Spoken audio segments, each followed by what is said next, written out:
She didn't just cross a line, she brought the man she's seeing into my house. My name's Mark, 12 years married. Tonight's her birthday party, our living room packed, string lights on the patio, neighbors laughing over paper plates. And him? He walked in like he belonged here. My wife, Lisa, introduced him as her trainer. Cute story. I'm not here to yell. I'm here because dignity travels light, and I brought enough to carry me out the door. 3 photos. That's all it takes. Gym. Dessert for 2. A late show neither of us ever stays awake for. I set one rule. Dinner at 7, door at 10. I was called controlling. Maybe. Or maybe I just prefer the truth to curfews. So I'm about to pick up a glass, tap it twice, and ask one question no one in this room is ready to hear. If I'm wrong, we toast. If I'm right, we're done. You ever watch a birthday candle blow itself out? Stay with me. I'm Mark. I run a small auto shop off the highway, oil on my knuckles, invoices in a shoebox, coffee that tastes like work. Mornings start with the bay doors rolling up and classic rock low on the radio. I like simple math. Fix what's broken, charge what's fair, go home to dinner at 7. My wife Lisa handles the house calendar, birthdays, trash day, movie night on Thursdays, the kind of routines that keep a life from drifting. We're 12 years in, no kids, a modest place with a backyard that smells like cut grass on Saturdays. Our friends are neighbors and guys from the shop. We swap lawn tools more than opinions. I'm not a speech maker. I'm the bring the chairs, flip the burgers type. It's not flashy, but it's a life you can sleep in. That's what matters after 30. Sleep, steady pay, someone to split the last slice with. The night that slice went cold, I didn't know I was meeting a new character. Lisa walked into the kitchen waving a plastic gym tag like a prize. "Join today," she said, bright as a commercial. Time to take myself seriously. I meant it when I smiled back. Midlife handshakes you with 2 hands. One offers vitamins, the other offers excuses. A new routine sounded healthier than scrolling until midnight. She said the plan was strength, a little cardio, drop a few pounds, feel better in her skin. I joked about joining, she rolled her eyes, we laughed. Married choreography. She poured seltzer instead of wine, took before photos on her phone, and checked class schedules like a kid checking snow days. I'm not the jealous type. I've seen enough engines to know people run better when maintained. I told her I'd handle dinner if she'd handle the treadmill. We clinked glasses of bubbly water. For a week it felt like spring cleaning in human form. And then her calendar started shifting, one square at a time, like the tide coming for the pier. "Chad's a magician," she said, sliding into the booth at our diner. "Form, breathing, mindset, the guy just gets it. Trainers are fine, enthusiasm is catching. What caught me was how his name started showing up where ours used to sit. Chad says evenings are best. Chad says don't eat after 8. Chad says recovery is king. I've got a brother named Dan and a foreman named Rick, solid men who never need their names mentioned 3 times an hour. Still, I played along. I asked reasonable questions. What's the plan? What's the goal? She answered in slogans and selfies. When she talked about a new top Chad recommended, a tiny hinge creaked somewhere in my head. Nothing snapped. The door just shifted on its screws. We paid the check and she checked her watch. "Late class tonight," she said, standing to go. I'm a man who respects clocks. That night I watched the minute hand climb like a hiker who never turns around. Thursday used to be our slow ritual. Cheap takeout, a movie we'd half mock, feet touching under a throw blanket. No candles, no grand statements, just married silence that says, we're good. That Thursday, I set 2 plates and a paper napkin tower that would have made my mother proud. 7 o'clock hit, then 7:15, then my patience, warm but thinning. Lisa texted, "Running late, trainer added conditioning." I stared at the sesame chicken cooling into regret. By 8:30 I ate alone, pausing the movie at the parts we normally roast together. Jokes don't land when only one pair of eyes is there to catch them. At 10, keys finally scratched the lock. Lisa breezed through like weather, kiss on the cheek, talk of PRs and endorphins. "We'll do our movie night Saturday," she said, already in the fridge. I nodded because men nod when we don't want to fight. Upstairs, the bed felt wide enough to echo. That's how tradition breaks, quietly, mid-scroll. There's late, and then there's a schedule sprinting past midnight like it lost a bet. First week, 3 nights over 11.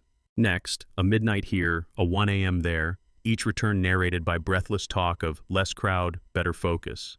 I tried the supportive lane, asked for a quick text if she'd be past 10. "I'm not 12, she shot back. Fair. Neither am I. Neither is our mortgage. On night 3, she kicked off shoes at the door, tossed her bag on a chair that creaked like it wanted to protest too. I kept my voice level, the way you talk when you're diffusing a stubborn bolt. "Dinner's at 7, I said. "I won't keep the plate warm past 10. She called it controlling. I called it sleep. She laughed like I'd told a dad joke that missed. In bed, the clock blinked 12:14 in blue numbers that felt cold. Somewhere around 2, the hallway settled. I wasn't angry. I was indexing. Older guys at the shop will tell you, everything runs on boundaries. Torque specs, credit lines, blood pressure. You push your luck, something leaks. So I set one clean. Eat with me at 7 if you can. After 10, I'm asleep. I'm door locks. Not a threat. A bedtime. Men my age know the difference. Boundaries aren't fences to trap someone. They're rails to keep you from driving off the cliff at night." Lisa tilted her head, smiling like I'd confessed to crimes against spontaneity. "Control much?" she said. "Boundary," I said back. Same tone, no heat. She held the fridge open longer than necessary, like cold air could win the argument. "Chad says evenings are my peak window." "Enjoy your peak window," I said, picking up my book. We didn't slam doors. We didn't even raise voices. We just learned the sound of 2 calendars sliding past each other without touching. The next morning I moved my alarm to 4:45. If nights wander, mornings don't. Habits form fast when you stop bargaining. I cooked exactly at 6:45, plated at 6:58, sat at 7. If she joined, great. If not, I ate hot food hot. Funny the things you notice eating alone. The chair across from you doesn't scrape. The TV seems louder at the same volume. Plates cool faster than conversations. I started walking the block after dishes. Old knees filing complaints that my lungs overruled. Neighbors waved. One asked where Lisa was. "Jim," I said, and discovered that one syllable can carry a gallon. Back home, I wrote the week on a whiteboard like a coach. Work, parts delivery, oil change specials. Nothing about hearts, all about torque. It sounds cold. It isn't. It's how men keep from unraveling. 1 bolt, 1 bedtime, 1 boundary. At 9:40, she'd often glide in smiling, new top, ponytail high. "Heading out," she'd chirp. I'd say, "Don't wait up."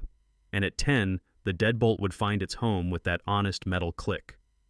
At a backyard barbecue 2 doors down, kids ran through sprinklers, and Hank debated charcoal like it was a Supreme Court case. Lisa stood with her friend Jenna, plastic cup, voice pitched just enough to travel.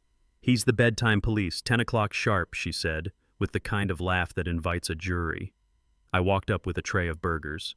"It's called sleep," I said, easy as flipping a patty. Rick, my foreman, arrived with his wife and backed me like a torque wrench. "Grown-up scheduling," he shrugged. "Saves a lot of stupid arguments." Lisa's smile froze an inch. "Didn't ask for a panel," she said.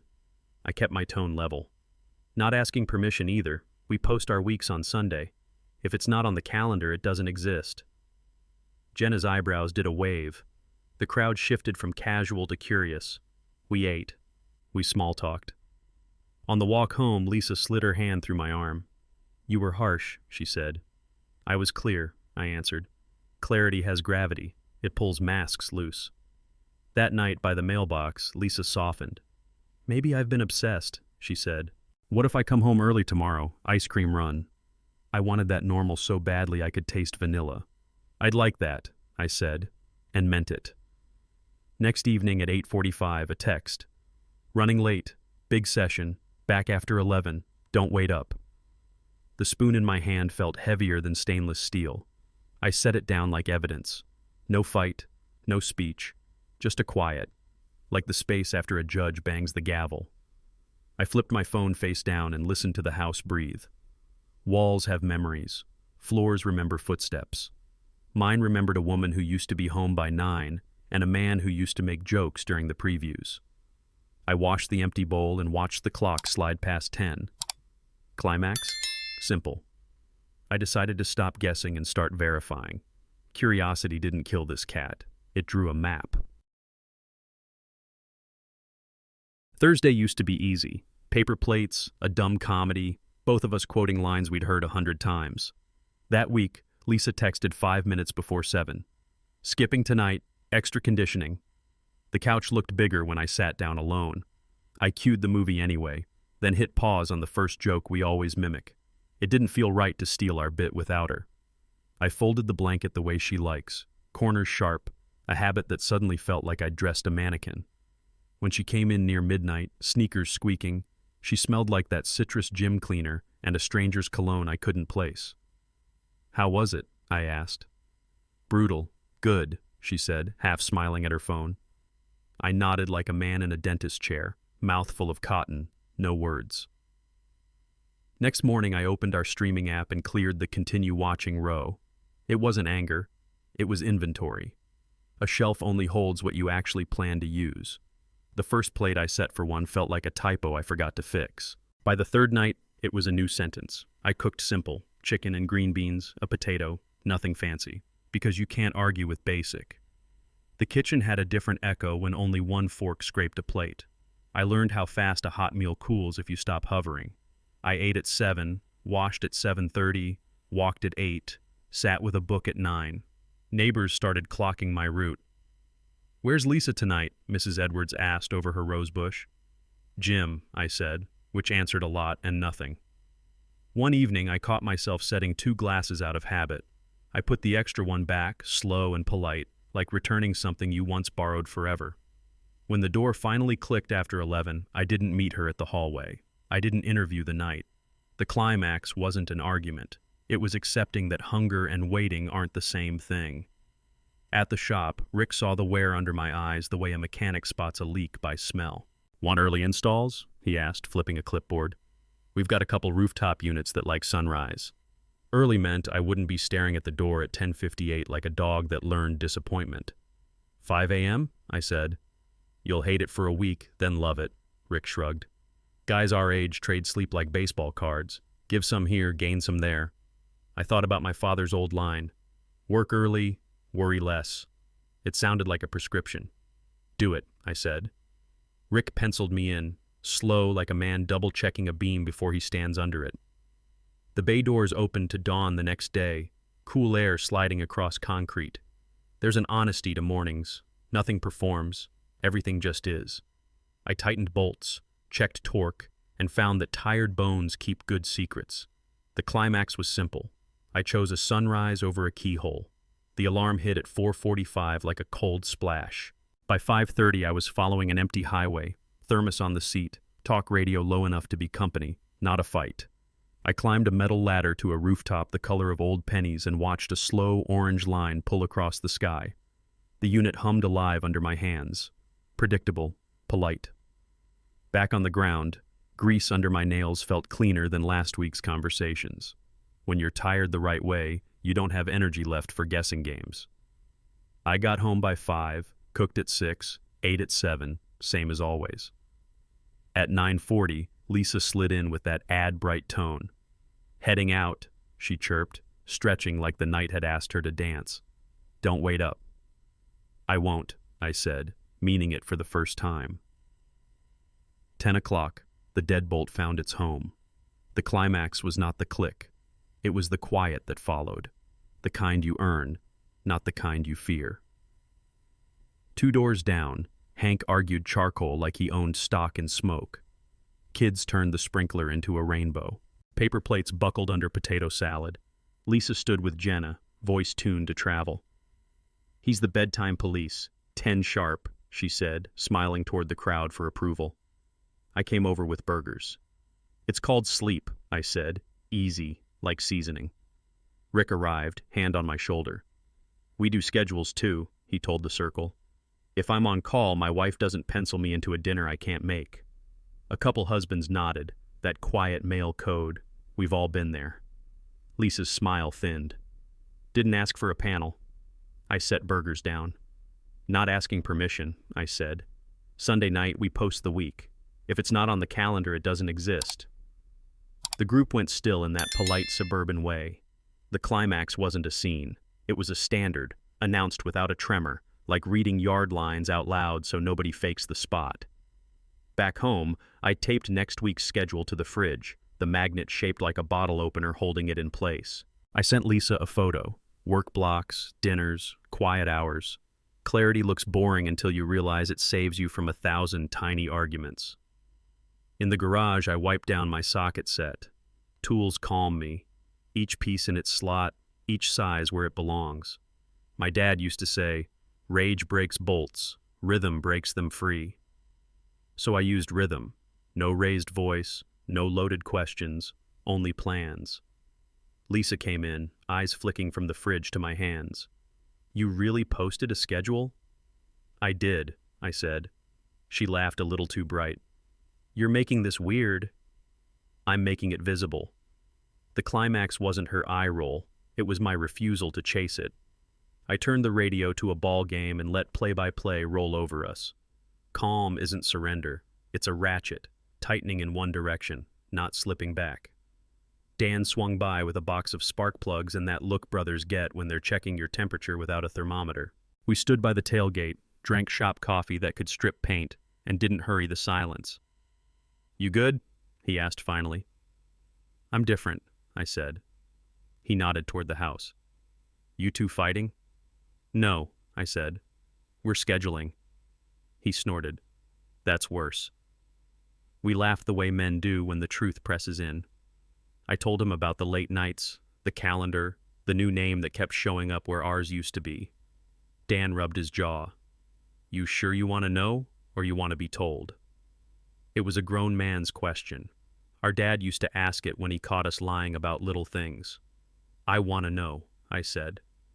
Dan squeezed my shoulder, firm, quick. "Then no," he said. The climax was permission, not from him, but from myself. Stop narrating. Start verifying. We hosted neighbors for a quick Sunday drop-in. Cookies on a tray, coffee in a thermos.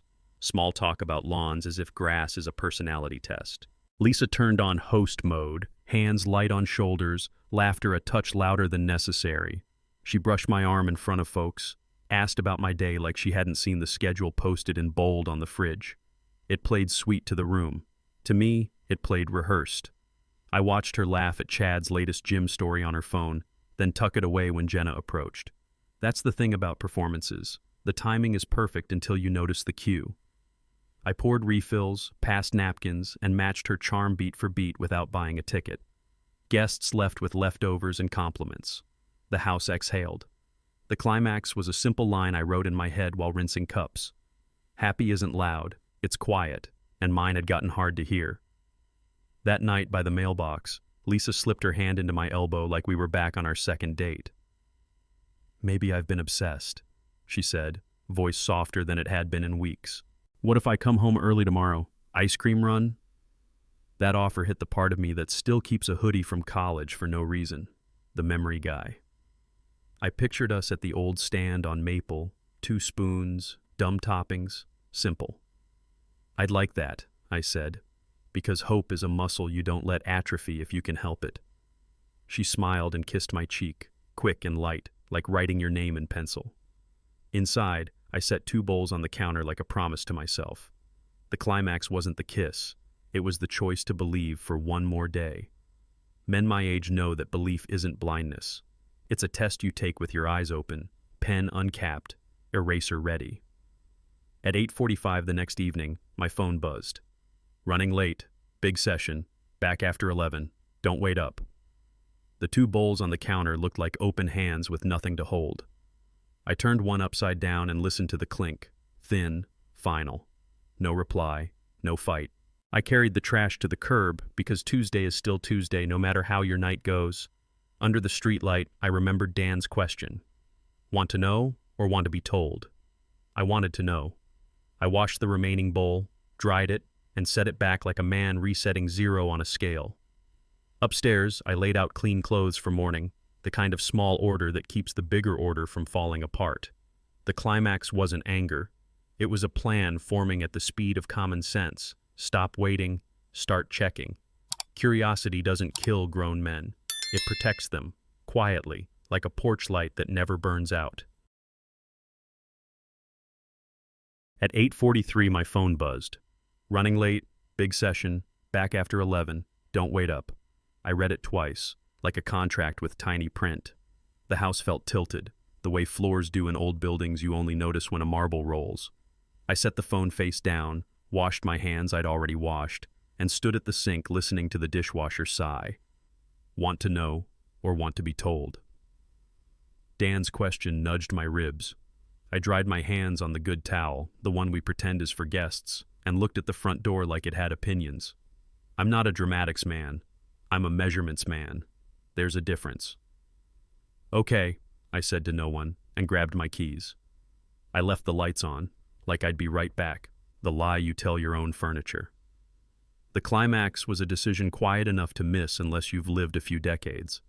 I stopped guessing. I started driving. I took the long way to avoid being obvious, parked at the far end of the gym lot where the light doesn't quite reach, and cut the engine. The clock on the dash gave me a blue 9:19. I slid down in the seat, felt the ache in my lower back argue with the upholstery, and let the radio stay off. The place smelled like wet rubber and air freshener, even from outside. Doors inhaled and exhaled people in waves. When you've turned wrenches long enough, you learn patience because bolts don't care about your schedule. Same rule here. At 9:20, Lisa walked in, new top, high ponytail, phone in hand, the practiced rhythm of a person who's already somewhere else. A tall shape met her at the door. Chad. He had that gym smile, easy, repeatable, not free. Elbow touch, fast laugh. Then the doors closed behind them. The climax wasn't anger. It was confirmation landing softly, like a tool set back in the drawer. I gave it an hour because an hour tells the truth. 10 minutes can lie, 45 can stall, 60 carries a verdict. I watched the reflection of the entrance in my side mirror, counting a slow parade of leggings, duffels, and Tuesday determination. I thought about our first apartment, cheap blinds, a couch that sagged like a hammock, and how we used to split a sandwich and plan vacations we never took. Back then, late meant a movie ran long. Now late had a name. At 10:31, the doors exhaled them together. Their body language was a hallway whisper you didn't need to hear to understand. He talked with his hands. She leaned in. They didn't hustle to separate. They didn't scan for cameras. People careful, act careful. People comfortable, act comfortable. They crossed the lot toward the street. No gym bags now, no rush. I turned the key halfway to light the dash without starting the engine. The climax was a simple thought. I won't be gaslit by hope.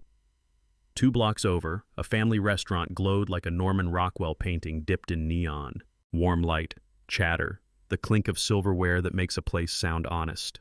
They took a corner booth, the kind couples pick when they want a private conversation in public. I parked crooked behind a delivery truck and walked past the window like a man checking his reflection. No lingering, no hat pulled low nonsense, just a glance. He sat too close for a trainer. She laughed with her whole face, the version I hadn't seen in months. The waitress set down plates, nothing fancy, just the kind of food you brag isn't bad for the price. I felt my pulse step up, then step back, like it remembered my age. I didn't take 100 photos. I took one, steady hands, no zoom. The booth, the 2 of them, crisp enough to read the room. The climax was restraint, proof over performance, evidence over the speech forming behind my teeth. Dessert came like it always does when people want the night to last, something shareable, 2 spoons planted like flags. She pushed the plate his way, he pushed it back. I captured the moment the way a mechanic listens for a noise with the radio off. 1 photo, then I was moving again, because stillness looked suspicious and I wasn't here to star in anything. I remembered how Lisa used to swipe a bite from my bowl with a smug little grin, daring me to call a foul. Small thefts that mean big things when you're the one invited to steal. On the sidewalk, the summer air leaned warm on my shoulders. A couple walked past laughing at nothing, and for a second I missed my own laugh like you miss an old truck that finally quit. I slid back behind the wheel, breathing even. The climax was a plate and 2 spoons I didn't need explained, speaking a language older men understand without subtitles. They left the restaurant and drifted toward the AMC like they'd been pulled by a magnet. The marquee threw red on their faces. A late show is the perfect alibi if no one asks the right questions. I parked where the lot spills into the back alley and walked far enough to frame the sign with the time glowing like a scoreboard. One photo, clean, legible. Then I circled back to the truck. I didn't follow them inside. I didn't need a plot recap. I sat on my tailgate and let the cool of the metal climb through my jeans while a freight train murmured somewhere past the trees. Men my age know that anger is a lousy camera. It shakes your hand. Calm gets the shot. I checked the 3 pictures in order: door, dessert, marquee. A line drawn without a single exclamation point. The climax was clarity clicking into place, quiet as a ratchet tightening to spec. Tight enough to hold, not enough to strip. I'm not a detective, I'm a bookkeeper of moments. 3 receipts were enough.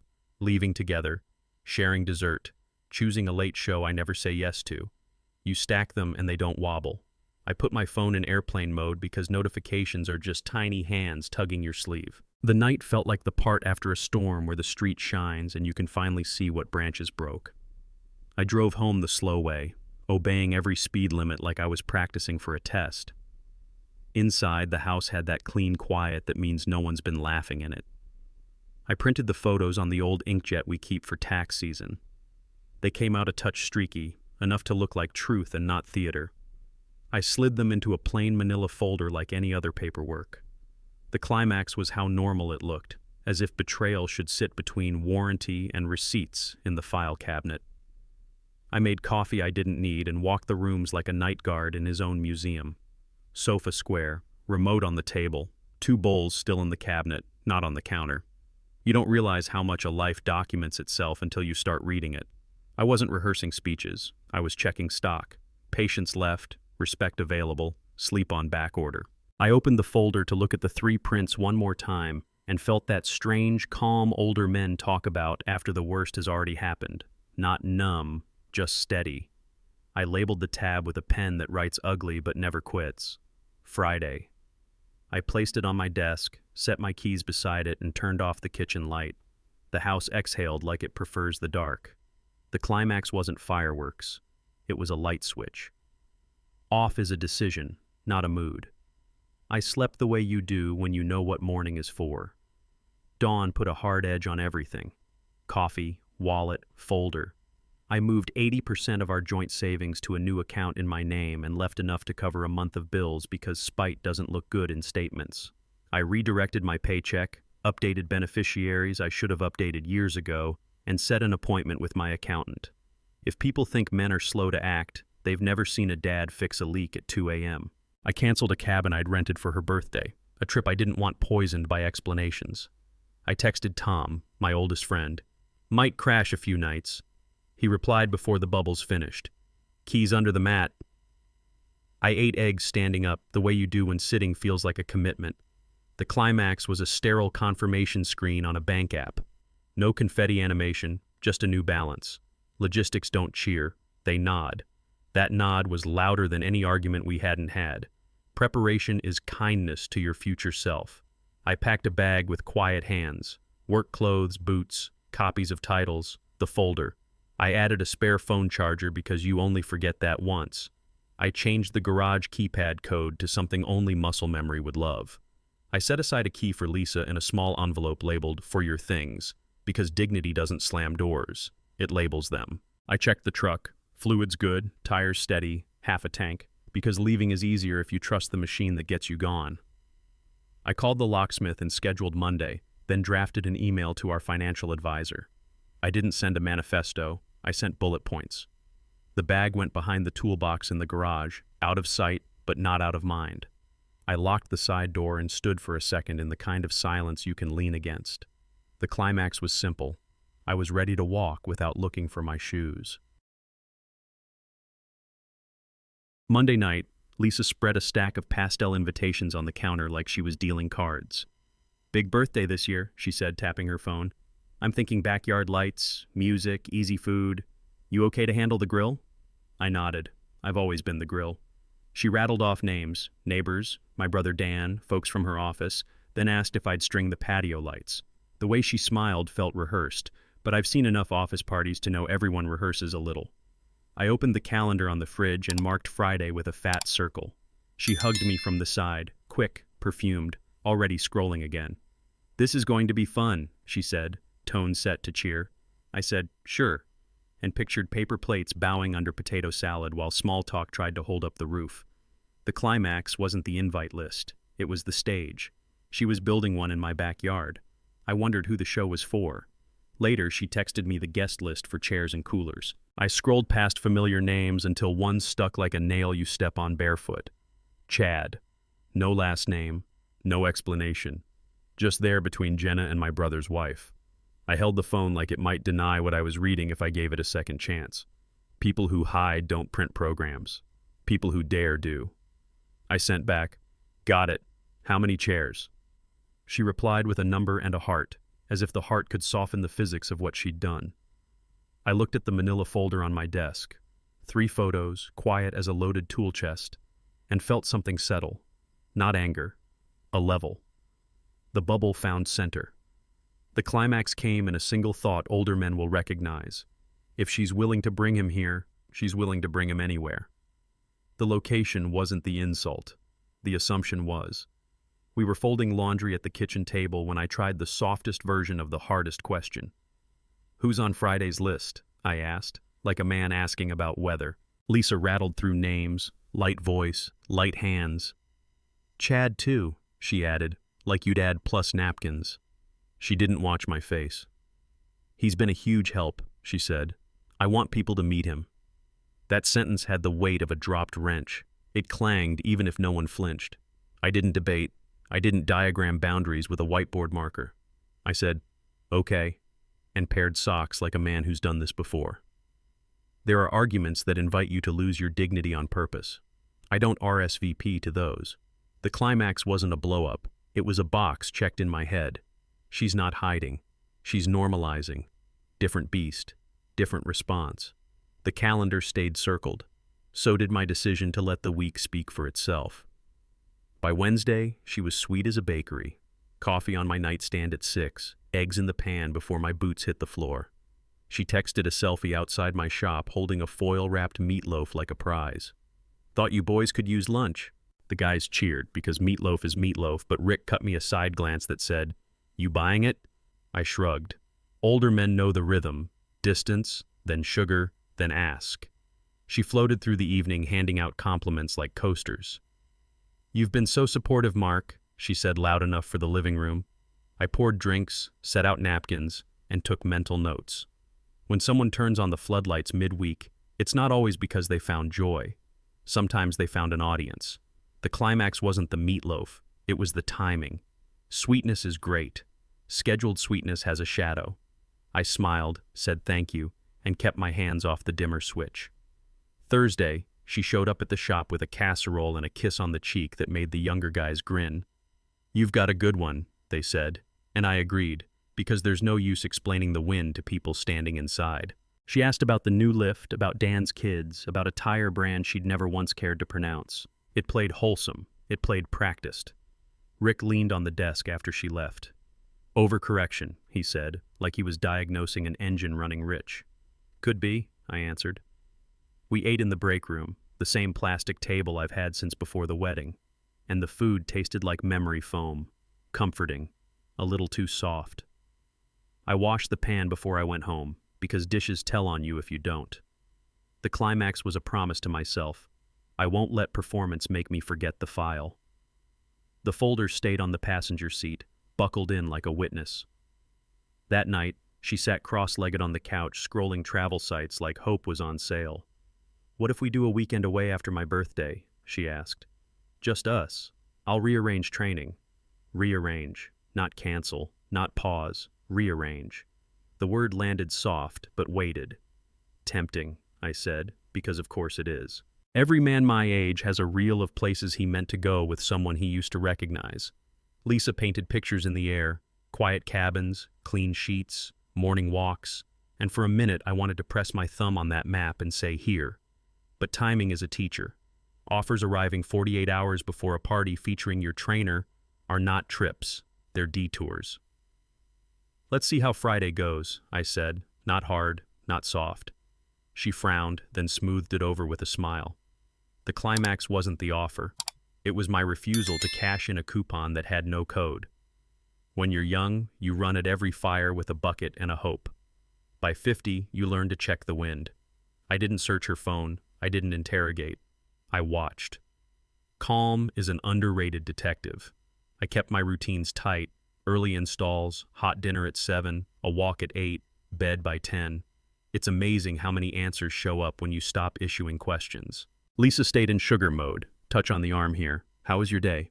There, like we were rehearsing for a family photo. I answered plainly and let silence finish my sentences. The old me would have tried to fix the mood with jokes or plans. The current me tightened bolts I could actually reach. The climax was a private choice. I would not audition for my own life. If a man has to tap dance to keep a seat at his own table, he's at the wrong dinner. I set my metronome to steady. Sunday had become our posting day. Work hours, errands, the little blocks that make a week behave. I printed mine bigger than usual and pinned it under the bottle opener magnet. Shop at 5, home by 5, dinner at 7, quiet after 10. No commentary, just ink. I texted her a photo of the fridge the way companies send tracking numbers. She replied with a thumbs up and a heart. Hearts are easy, calendars are hard.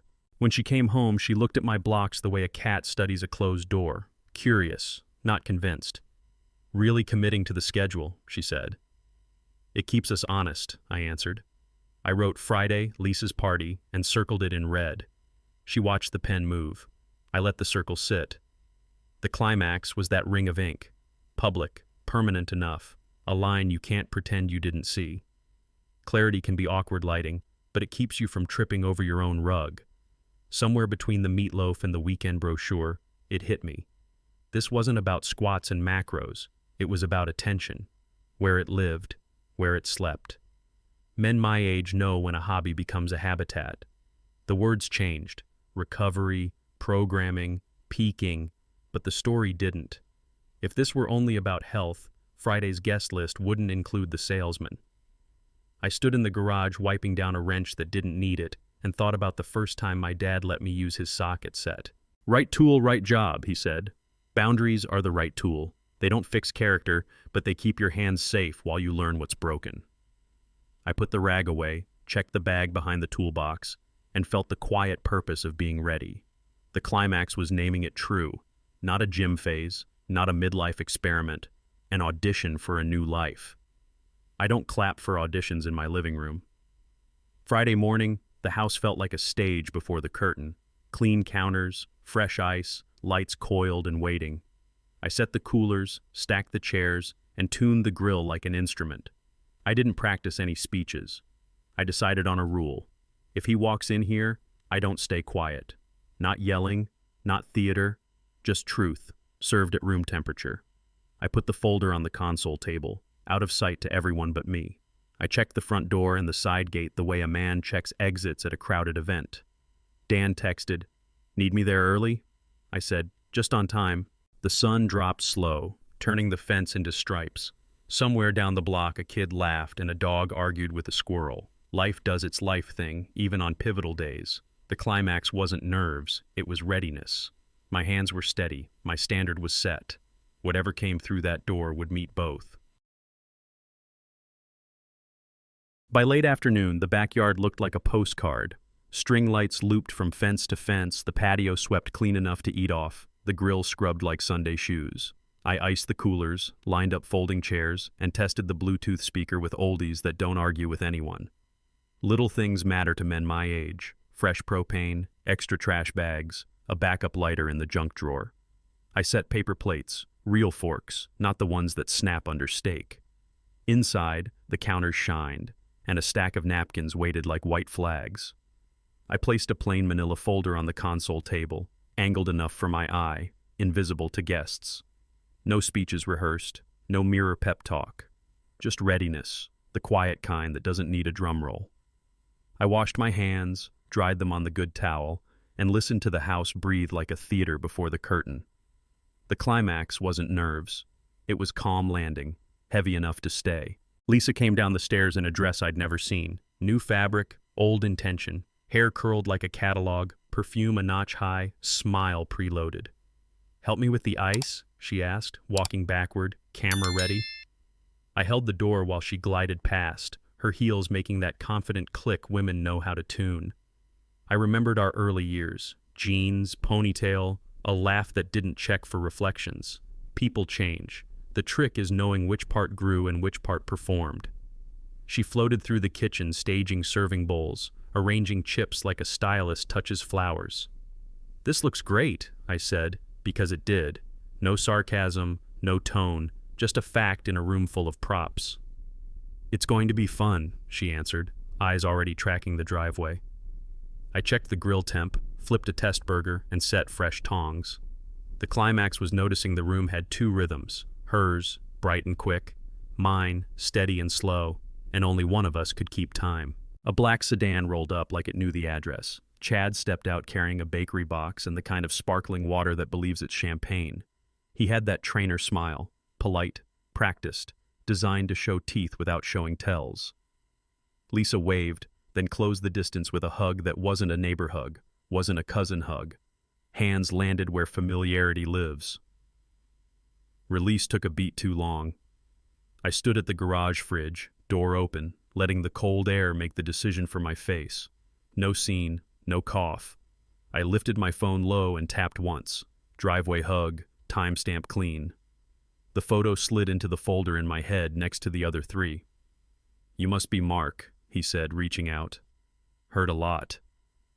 I shook his hand once, firm, neither warm nor weak, and let it fall. "Ice is inside," I said. He followed her in. The climax wasn't jealousy. It was a line drawn by a lens and a doorknob. Neighbors funneled in with salads that sweat through plastic wrap. Dan walked through the side gate with a case of beer and a look that asked questions without asking. Rick came from the shop, wife on his arm, carrying the kind of laughter that makes a porch feel sturdy.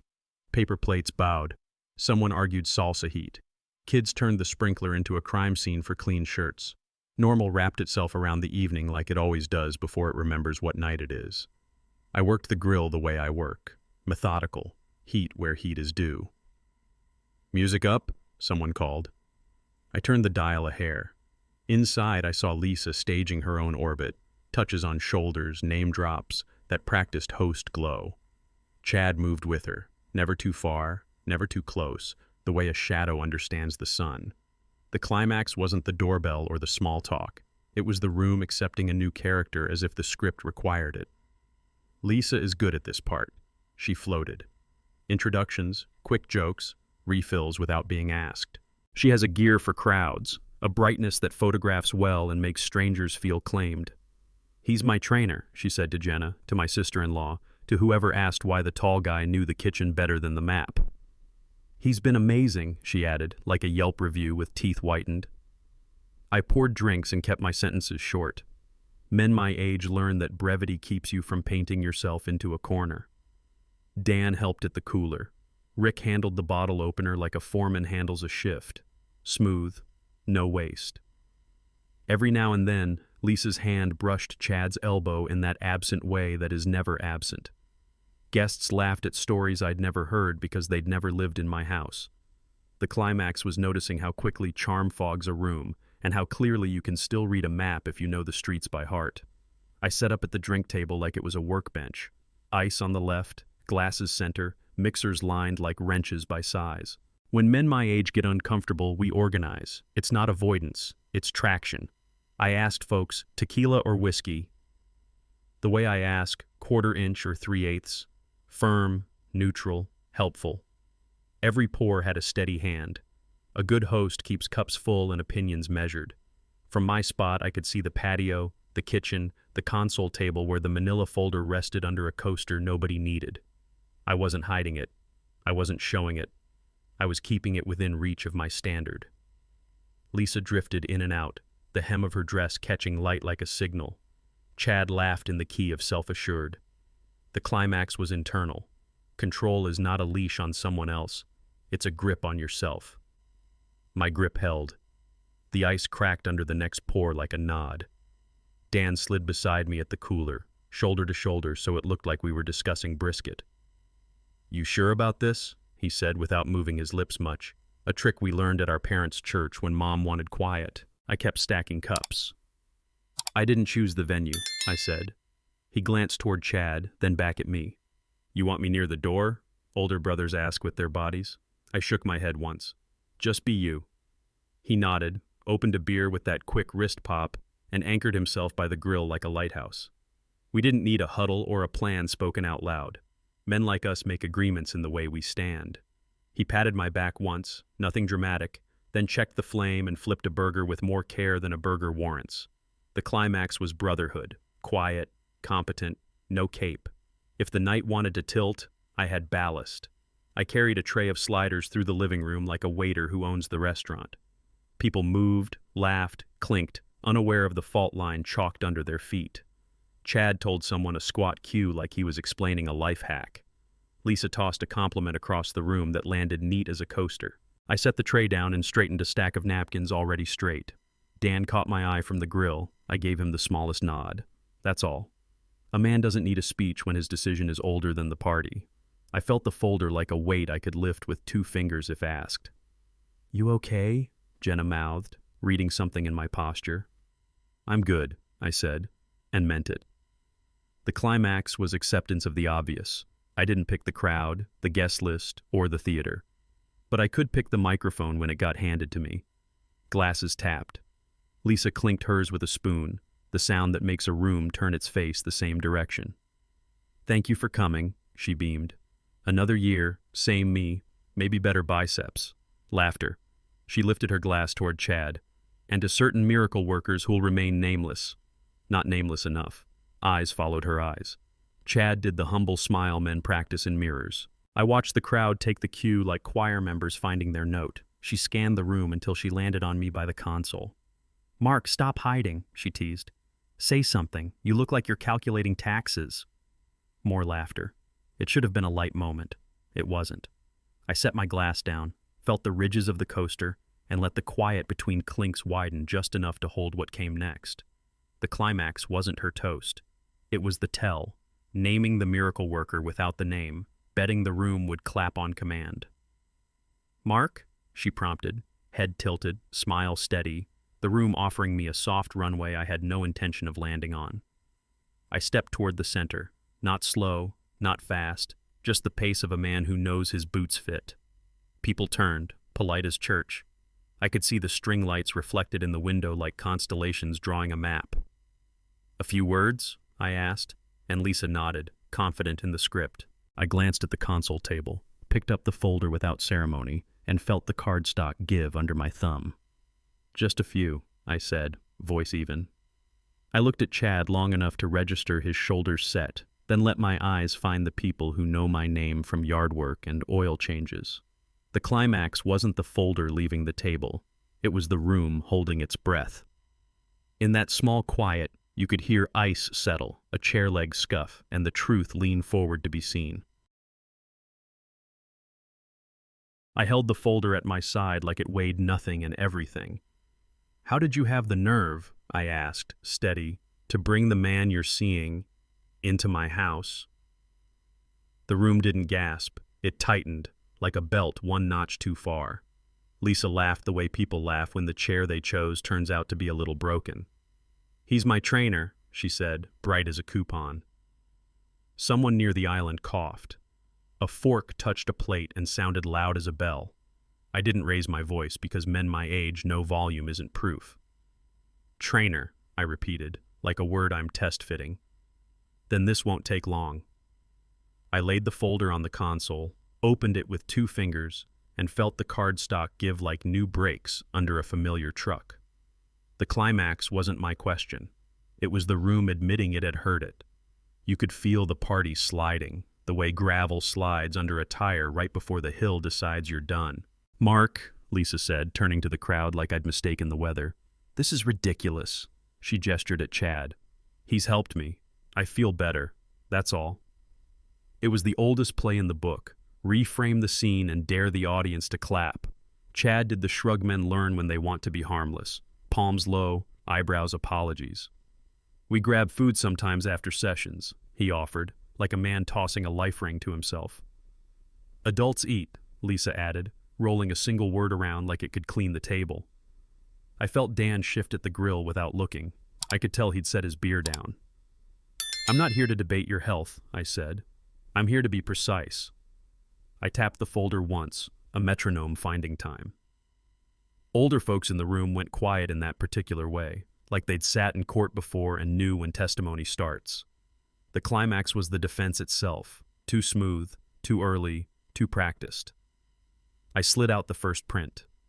Jim, I said. Lisa and Chad, same door, same minute. No sermon, just a point on a map. The second photo, dessert for two. 2 spoons planted like flags, her smile the full version, his posture the comfortable one. A couple guests leaned in, then leaned back as if the truth had heat.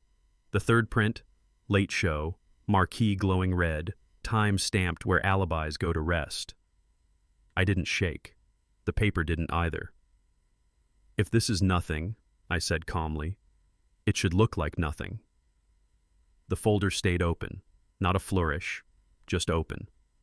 Lisa's mouth shaped a protest that couldn't find a sentence.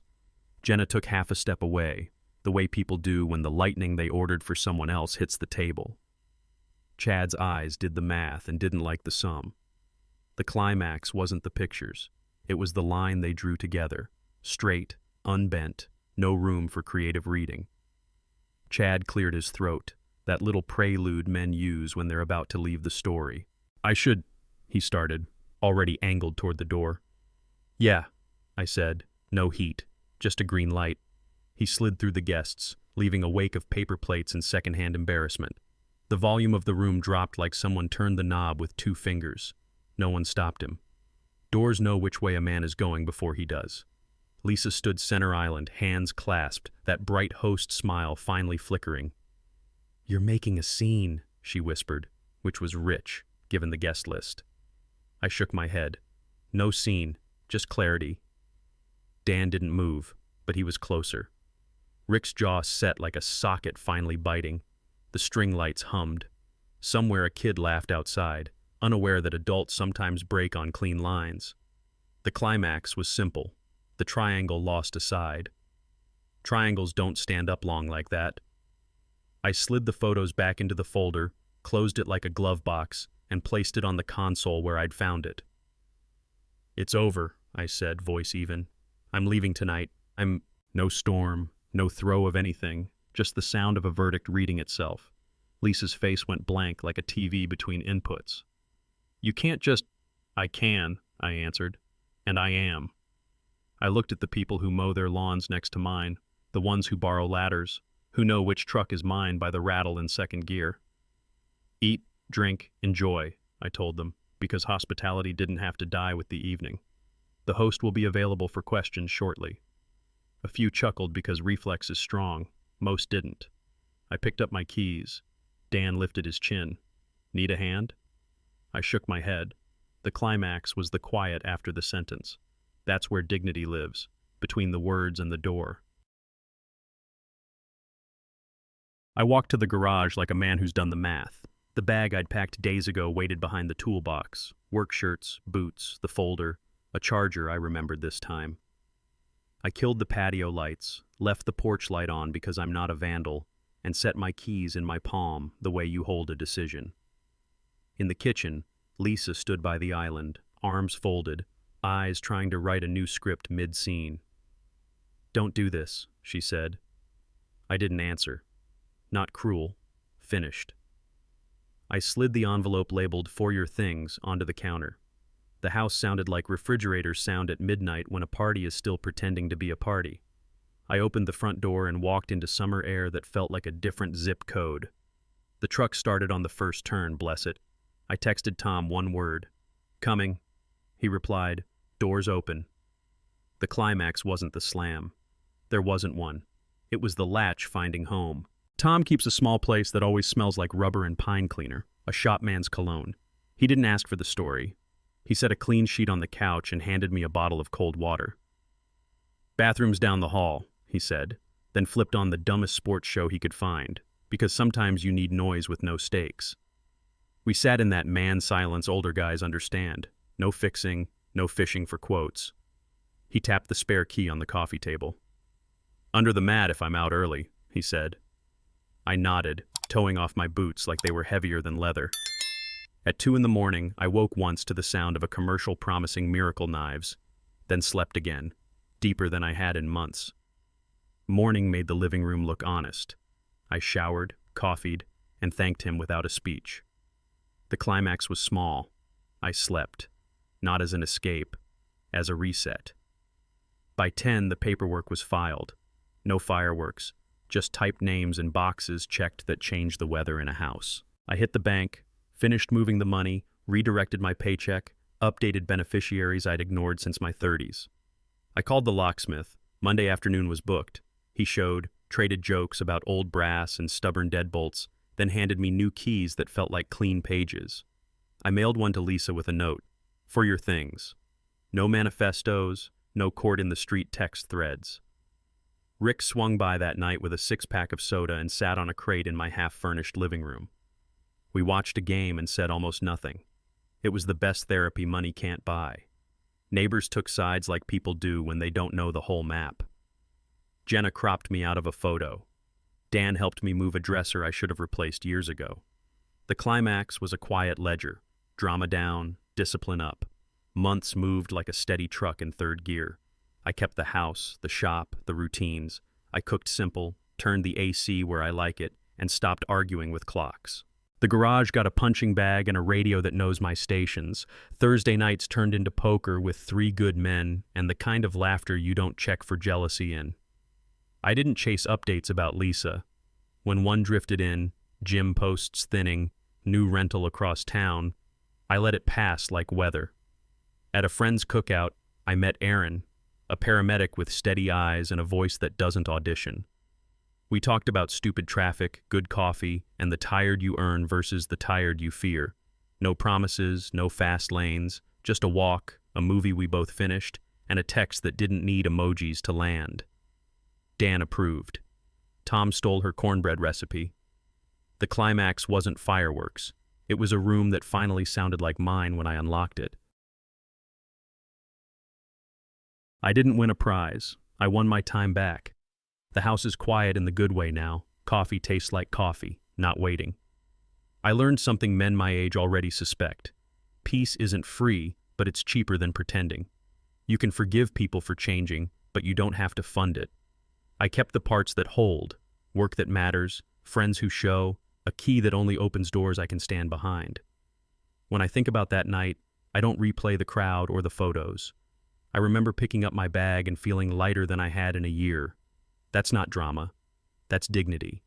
If there's a rule I'd pass down, it's simple. Set a standard you can live with and keep it when it costs you applause. The right people won't ask you to break it. If you've ever taken your own side, drop dignity in the comments. And if you're still deciding, here's your nudge. Choose peace you can sleep in.